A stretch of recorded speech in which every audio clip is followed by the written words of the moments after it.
Questa mattina, come l'ennesima volta, come la settima volta, si era rotto l'ascensore, avevo già allertato i carabinieri ieri, ma non sono intervenuti, e questa mattina mi hanno soccorso carabinieri, vigili del fuoco e l'ambulanza.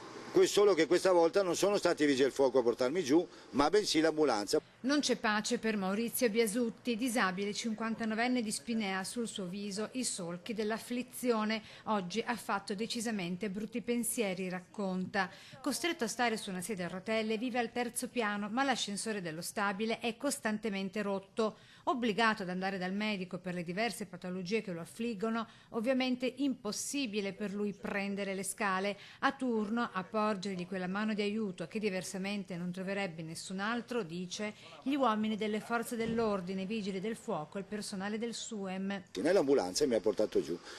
Avevo l'emergenza perché avevo da fare l'iniezione di morfina, perché ho l'11° intervento alla schiena da fare, purtroppo. In emergenza abitativa ha chiesto ripetutamente all'amministrazione comunale di avere un alloggio al piano terra, case che a Spinea sembra al momento non siano disponibili.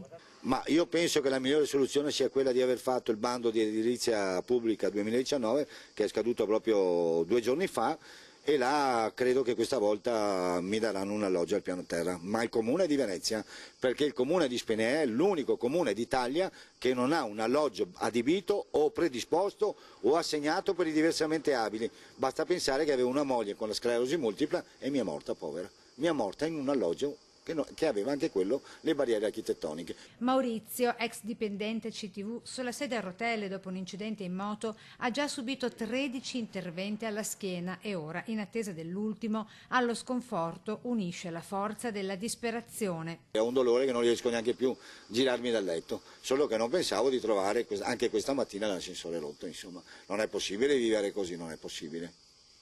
Il problema resta per tornare a casa ora. Adesso il problema per tornare a casa bisogna che vada a fare il pranzo in qualche bar in attesa che qualcuno intervenga a ripristinare l'ascensore.